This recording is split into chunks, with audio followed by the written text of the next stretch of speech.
Enuma Elish, Tablet 5. He constructed various stations for every one of the high gods, and concerning the stars he placed constellations for each one. Then he established the year and set forth its subdivisions. He assigned 3 stars to signify each of the 12 months, and as he formulated his intentions for every day of the year, he set forth the station of Nibiru to delineate their movement, that not one of them would veer from its appointed course. In addition, he established the stations made for Enlil and Ea, and made passages which passed through the 2 ribbed racks, likewise forming a hatch both to the left and to the right, while her liver was placed so as to locate the highest point. He brought into existence the crescent moon to rule night, and he assigned this night gem to be an indicator of days. Never fail from proceeding each month in a circle of light. Upon the first of the month, spread your light to all lands. You arise bright with your horns as an indicator of 6 days. And upon the 7th day, your crown is half in darkness. The 15th day will be halfway at every month's midpoint, a time when Shamash faces you from the opposite horizon. Then slowly begin to diminish in appearance as you wane. Make the day you are invisible near the track of Shamash. Upon the 30th day, perform collaborations for the year, because Shamash ultimately determines the year's length. Whenever there is an indicator, proceed over its own course. Then do not fail to enter the hall of judgment and decide. Make your selection of the bow star for robbery and war. Make your choice, Ninmah, for pregnancy and the unborn. Make your choice, the harrow, for the fertility of the field. Make your choice for the wild boar for growth and productivity. Make your choice the mad dog for cleansing and purification. Make your choice the scorpion for the overthrow of kingdoms. Make your choice Pablisag to bring death and destruction. Make your choice the goatfish for disease, plague, and famine. Let your choice be Gula as a source of wealth and prosperity. Make your choice Lulal and Latarak for defense and security. Make your choice the bull of heaven for ruin and desolation. Make your choice the true shepherd for revolt and occupation.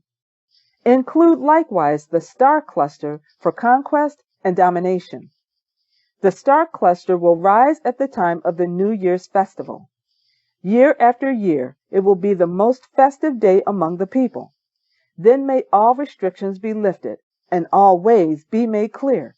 The latch of the way out will be loosened to give free ingress, beginning with these days until the coming close of seasons.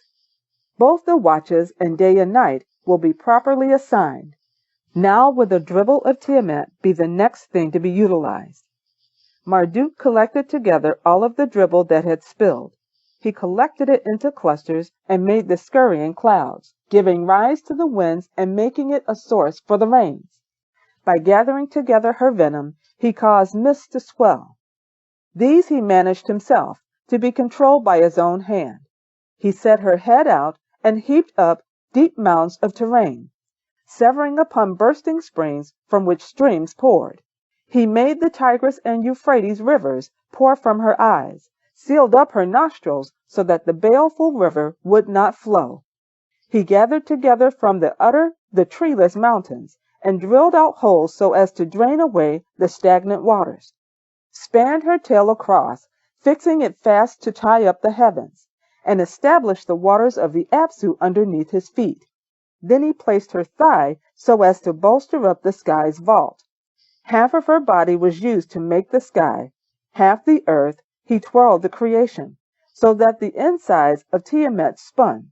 He spread out his net so that it spanned the entire world, then fixed its endpoints to places upon heaven and earth, binding them with knots after looping them around pillars. Then after he had set forth religion, designating its rituals, he then tossed down the reins, which were taken up by Ea. He then took up the tablet of fate that Kingu had taken, and he delivered it to Ea, to be used at the initial reading. Then the prisoners of war he'd shackled were rank ordered, and he marched them in enslavement before his forebears. As for the 11 demons Tiamat had spawned, he took them, destroyed their arms, and had them bound beneath his feet.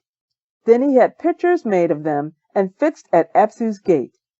Let these be an indication that are recalled in future years.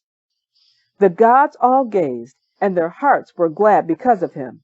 Then Lamu, Lahumu, and his forebears clasped him fondly, and King Anshar declared they hold a celebration in his name.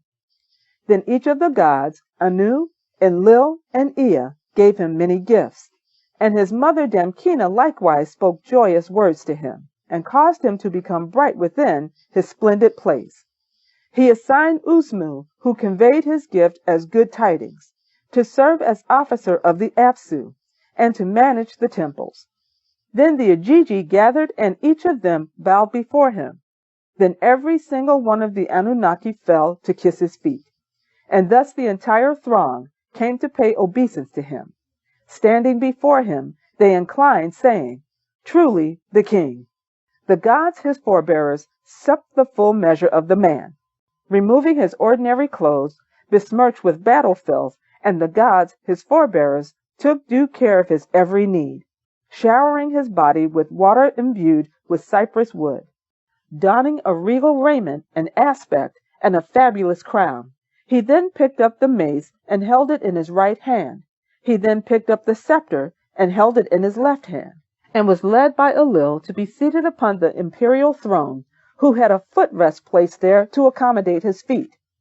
Anu set upon his lap the bow which had pierced Tiamat, and placed a rod of peace at its side, and one of obligation.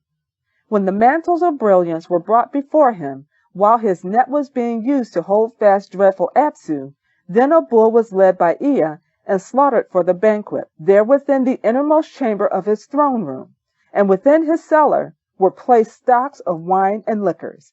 The gods and every living thing in existence revered him. Lamu and Lahumu paid their undivided homage to him. They raised their voices to be heard, speaking to the Ajiji. Until now, Marduk has only been our own cherished son. Yet now he also stands as your monarch. Obey him truly. Then they raised their voices to be heard, speaking together.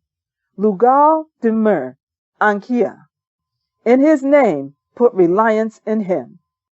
And when Marduk was the recipient of their stately honors, they declared splendid words of praise and service to him.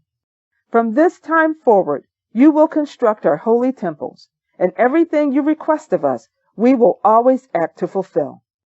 So Marduk raised his voice to be heard, intending to speak. The king raised his voice to speak to his forebearers, the gods. Above the sea-green dwelling, the Apsu, near to Ishara, which I made for you after firming the earth for a temple. There I will build my own personal abode to solidify my rule. At the times that you arise from the Apsu to have a congress, accommodating all of you, you will spend your nights there. At the time that you descend from heaven to have a congress, accommodating all of you, you will spend your nights there. From now on, it will be called Babylon, the high god's place. And we will cause it to be the locus of all religious practices. And his forebearers, the gods, heard every word of his decree. None but you, sire, could have devised such a worthy thing. Who could exceed your ability beyond what you have done? Who could exceed your words beyond the lands you made? The name you have just now enunciated, which is Babylon, we will have found there our night's lodgings forevermore. As for the people, they must bring to us their usual offerings, so that man will be the one who must labor daily in the field. And for every kind of exertion that we do for his own benefit, there will the product of his own labors be laid before us. And all shouted gleefully for the product of his great work. The gods will be their lords and have supremacy over them. Who among them knows by what power they give him light? He raised his voice to be heard, making his orders known. His sovereignty was to be established over them henceforth. He was established upon the throne of everlasting honors. And they bowed to him in praise. Then the gods said to him, speaking their words to their lord, Lugal Demur Ankia. Until now Marduk has only been our own cherished son, yet now he also stands as your monarch. Obey him truly. The god Anu bestowed unto him long life and abundance. The god Elil gave mantles of brilliance, mace, and scepter. The god Ea made known to him all the wisdom of the ages, while we dedicate ourselves to defending his rule forever. Peace and blessings to you all.